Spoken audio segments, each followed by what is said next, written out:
Hello, everyone. Welcome. Thank you. I want to actually personally thank you all for getting up at this very early hour. And for those of you like me who trekked down from the North Campus down here in the shuttle buses, thank you for that too, as well during the early morning hours. So thank you for coming. My name is Lee Atchison. I'm the Senior Director for Cloud Architecture at New Relic. I've been with New Relic for about 7 years now. I'm not going to be talking significantly about New Relic. I'm going to be talking about Edge and Edge technologies. And if you want to learn how those apply to New Relic, I can talk to you about those. Or at the very end, I'll also direct you to our booths as well, where we'll definitely have some conversations with that as well. So what exactly is the Edge? Well, the Edge is monitoring weather and drought conditions on a farm to ensure that you have great crop production. The Edge is monitoring an automated drone is flying solo, taking photographs and gathering environmental or maybe geographical data.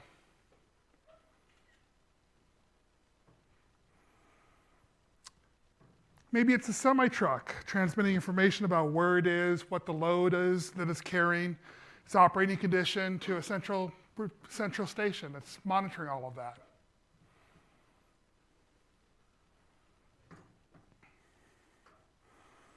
Or maybe it's a smart home appliance that automatically knows when you're running low on milk or some other essential commodity and automatically orders more.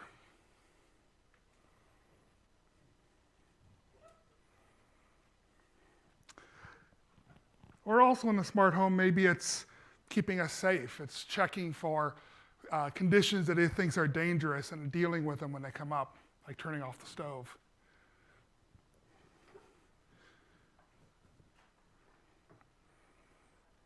All of these are examples of edge computing.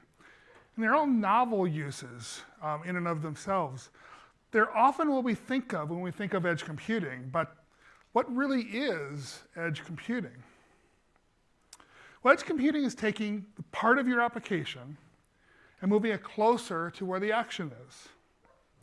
And by action, I mean the source of interesting data or the user of an application or the system being controlled. This is what edge computing is all about. Edge is quite simply putting computation where it belongs. So when we're monitoring drought conditions on a farm, and we're gathering tons of data from far-reaching locations. And we're talking about an automated drone. We're talking about keeping it in the air and free from the impacts of wind and weather without a human involved. And we're talking about a semi-truck. The truck is gathering all sorts of useful information about where it's located, how fast it's going, is the driver being safe, how much fuel is being used, what's the conditions of the cargo? Is it cooled cargo? What's the temperature? All of that is automated. And for the home automation, it's an intelligence to understand when something dangerous is happening and knowing how to respond to it. These are all great examples of edge computing, but these are mostly outside of our everyday experiences. We don't yet see automated drones flying overhead, and nor do we see the impact of micro-weather on farming. But edge computing is a lot closer today than you might think. You really don't need to look this far into the future in order to see edge computing in action today. For instance, all you need to do is go to your local grocery store. The scanner is gathering data for a purchase information for a point-of-sale device and sending data to the cloud. This is an edge device. The FedEx agent that's scanning your package to allow you to track where it is and when it's going to arrive is an edge device. But even in your pocket, when you order a cup of coffee from Starbucks or Dunkin' on your phone and then go and pick it up, you're using an edge device. You're using an edge application, an application that was written for the edge. All these cases are edge applications. Or even every single day, how many of you use Gmail for mail? Gmail is a very, very much an edge application. It runs in your browser. It's entirely running, or the vast majority of the user interface is running within your browser. It is an edge application as well. All of these are edge devices and edge applications, and all of them are examples of what I mean by edge computing. Whether you're talking about the autonomous drones or the microclimate weather reports or the email inbox or your iPhone, the edge is nothing new and nothing different, nothing to fear, nothing that's complex and different from what we're already dealing with every day in our applications. The edge has been with us for a very long time. So, if all these things are examples of edge computing, what exactly makes the edge, and why is some computation edge computing while some of it is cloud computing? Well, the whole purpose of edge computing is to put time-sensitive operations closer to where they're needed. It's all about controlling the drone to keep it flying safely, or keeping your browser and your application responsive in your hand so it's not doing round-trip transactions every time you press a button. It's about the home safety systems that could disconnect from the internet but still keep your home safe, even if a cloud connection is gone. It's about keeping your mobile application also interactive and ready to use. This is opposed to the centralized computation that occurs in the cloud, which is typical of what happens in cloud computing. Centralized computation is where data collection and analysis can happen. It's where order processing occurs. It's where communication with other people and other things happen. Edge computing is all about putting computation where it should be efficiently, as opposed to where it's convenient for the developer or for operators or for the business. Because putting computation out in the edge is harder and riskier than keeping it locally in the cloud. So if we put computation on the edge, we should only do it for a good reason. So how do we decide whether we want to put computation in our applications in the edge or leave it in the cloud? Well, to demonstrate that a little bit, I'm going to go back to a more modern example, fun example. An example where both cloud and edge computing are really necessary in order to keep an application operating successfully. I'm going to talk about a driverless car. So a driverless car is kind of a unique beast, right? It has lots of sensors and lots of controls. It has sensors that detect where obstacles might be located and where the road is located. It's got cameras to detect if a blob in front of you is a car or a human crossing the street or a ball bouncing in front of you that might be chased by a child. All of those sorts of things. It also has controls, right? It has controls that make the car work, steering, braking, power, but also has controls and sensors for monitoring how the car itself is performing. Is the motor operating efficiently? Is the passenger compartment at a decent temperature? Should we deploy an airbag right now? All those things are managed by probes, by sensors, and by controlling systems. Cameras, sensors, steering and control, engine health, passenger safety, community safety, all those things are responsibilities of the application that is the driverless car. But some of that computation has to occur in the car, and some of it can and maybe has to occur in the cloud. So which is which? Well, some things are natural to perform in the car, and in fact are mandatory that they occur in the car. For instance, image recognition. Is that a car in front of me, or is it a person walking across the street? We need to know that. We need to know that very, very quickly and very, very responsively. That processing has to occur in the car. Threat detection. Is that a person running in front of me or a car applying its brakes?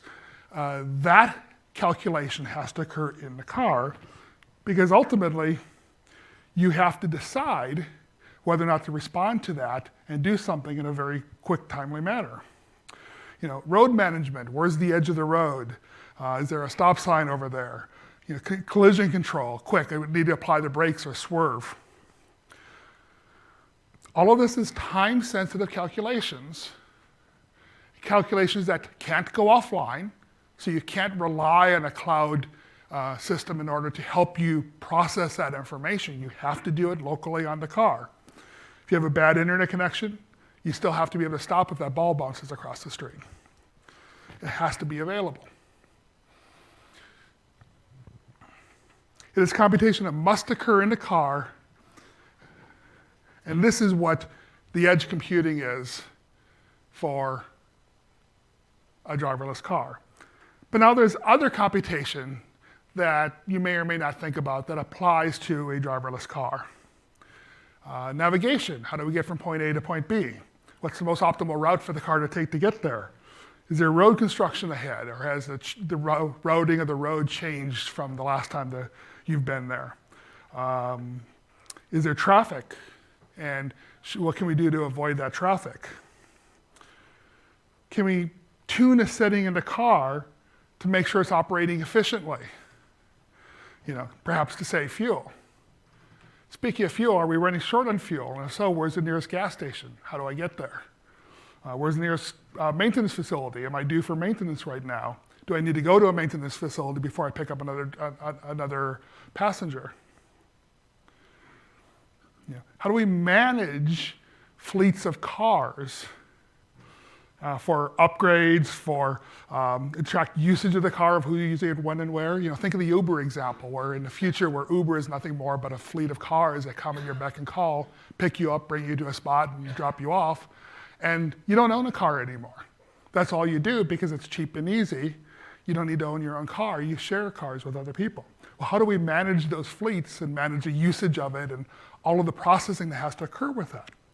All of that, none of that has to occur in the car. None of it has to be time sensitive. All of that can occur in the cloud.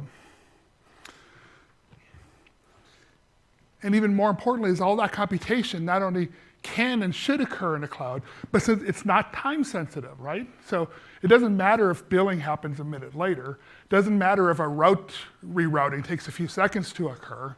You don't need it right now, this moment. You need it eventually. So these are all important things to consider and distinctions that are important to remember. But how does the computation itself, how does computation that you do in the edge differ from computation you do in the cloud? Well, typically, computation that you have to occur in the edge is harder to manage and more complicated than computation you have to occur that occurs in the cloud. Think about upgrading software.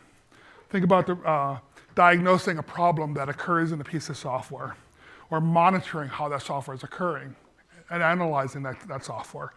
All of these are easier when the software is centralized and are harder when it's distributed. Software scaling also exists both on the edge and in the cloud, but the scaling and what happens with scaling is different in the two environments. Edge software, you typically run hundreds, thousands, millions of instances of the software running simultaneously, but each instance is only doing one thing for one object or one car or one device. But in the cloud, we typically run fewer instances. Maybe hundreds, but it's not millions. And each instance is typically doing work for thousands and thousands of users. So what does this mean? This means edge software requires managing thousands or millions of instances running on thousands and millions of locations, and cloud software requires a smaller number of instances in a smaller number of locations. For the edge, load on that instance, load on that software is flat or linear, relatively speaking. If you double the number of users, the amount of work that one node has to do doesn't change. But in the cloud, the opposite is true. The more users you have, the more work you have to do.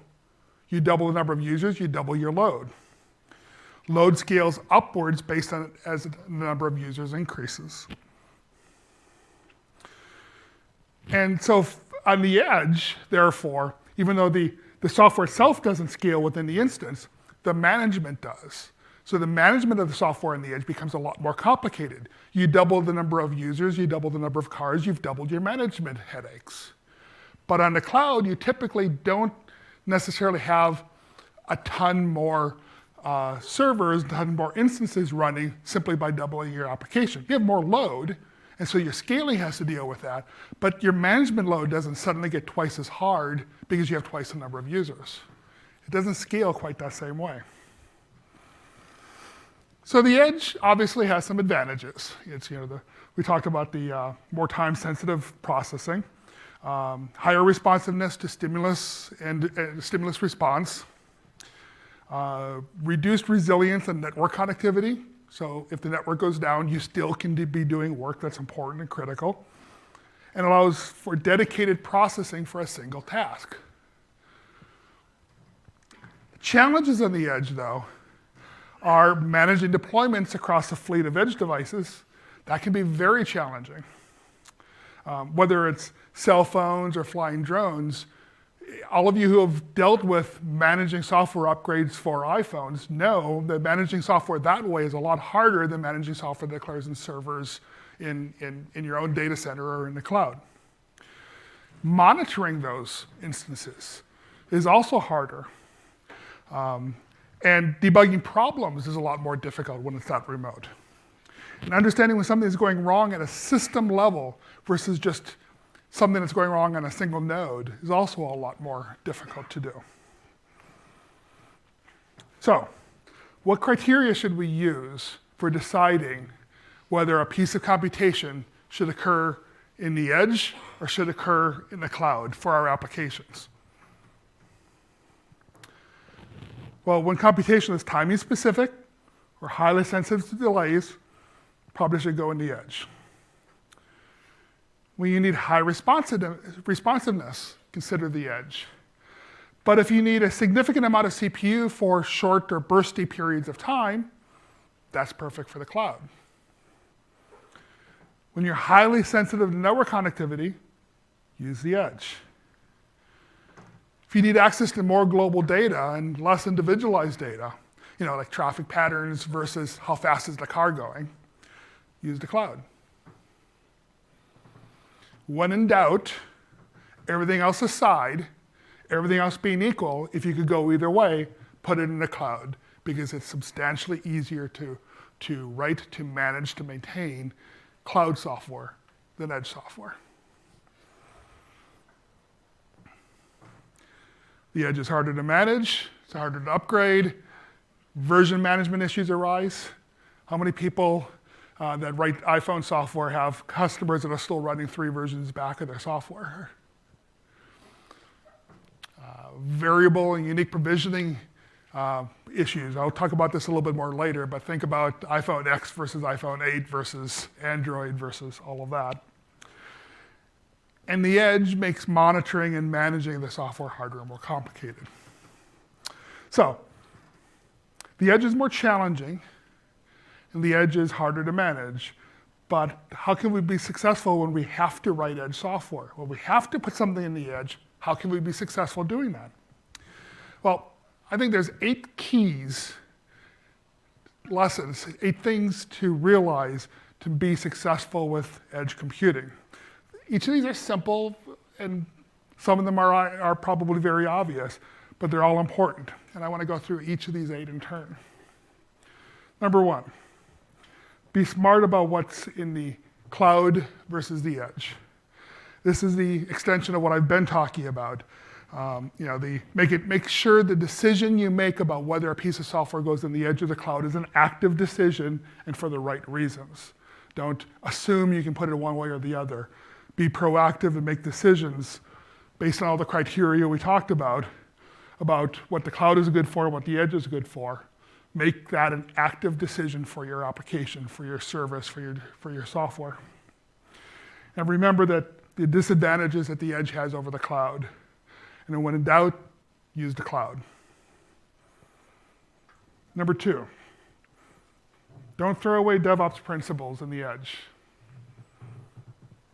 So it's very easy to discount standard processes that we've already have in place when we're talking about the part of the application that goes in the edge. I hear these sorts of things all the time from people who are saying, DevOps just doesn't apply when I'm writing the edge software.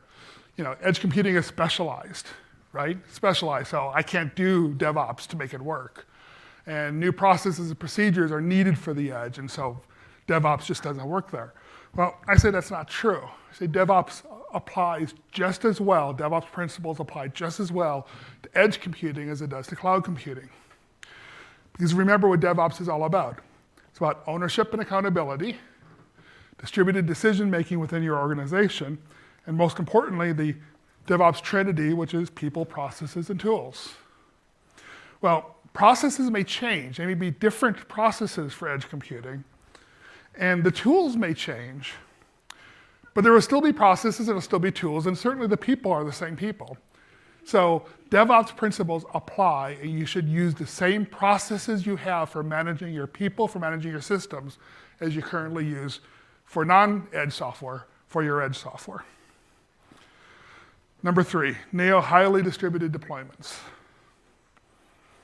So often when we're building an application, we don't think enough about how we're going to do automated deployments. We all know it's important, and we even probably have a corporate policy saying we will make it automated, we'll make it better and smoother, et cetera, blah, blah, blah, blah, blah. Not all of us do it.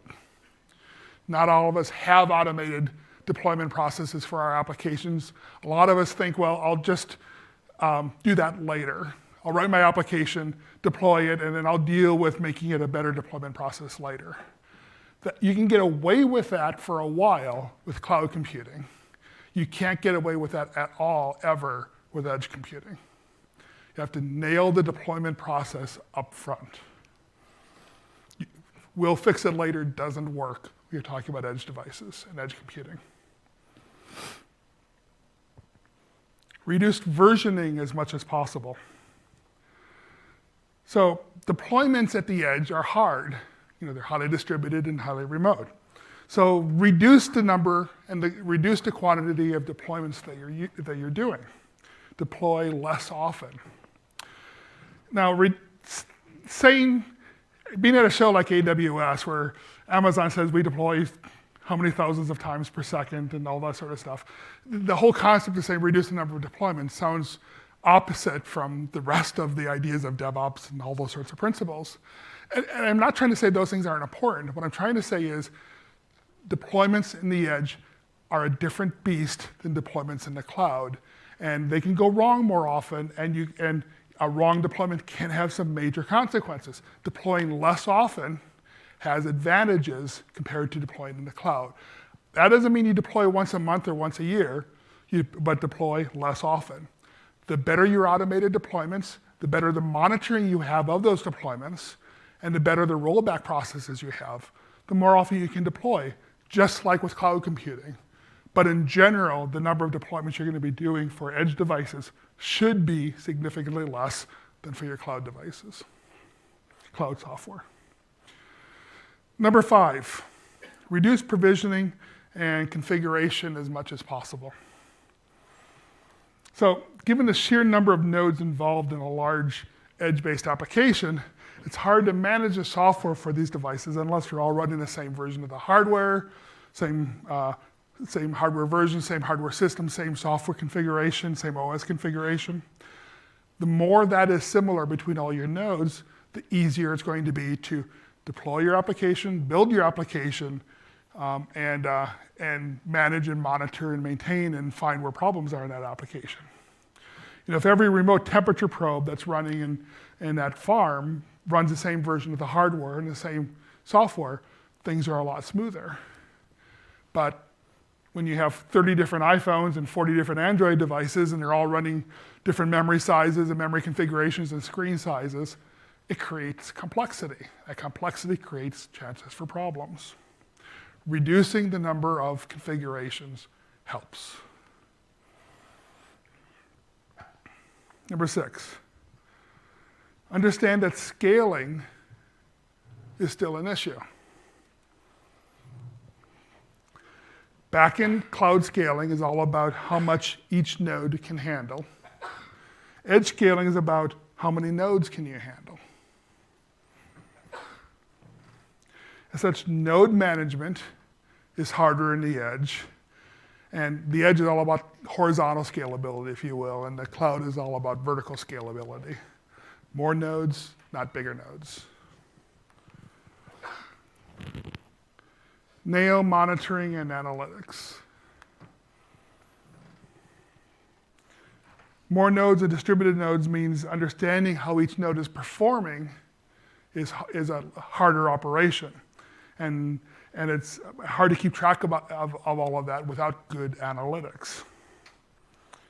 System management needs a continuous view into the health of every node in a highly distributed application, like an edge application. But also, an interesting thing happens is the visibility of that analysis within your organization goes up higher. I don't know too many CEOs who care about the health report of your 50 or 100 or 200 servers that are in your cloud data center. But they care about the millions of drones that are out there, or the millions of trucks that are out there, or the millions of whatever else you're monitoring that are out there. So the reports that you get for edge devices tend to go higher in your organization as well. And the most important thing I want everyone to remember is there's nothing magic about this. There's nothing new about the edge today that wasn't there before. It's not new, it's not special. We've been doing it for years. We've just called it something different.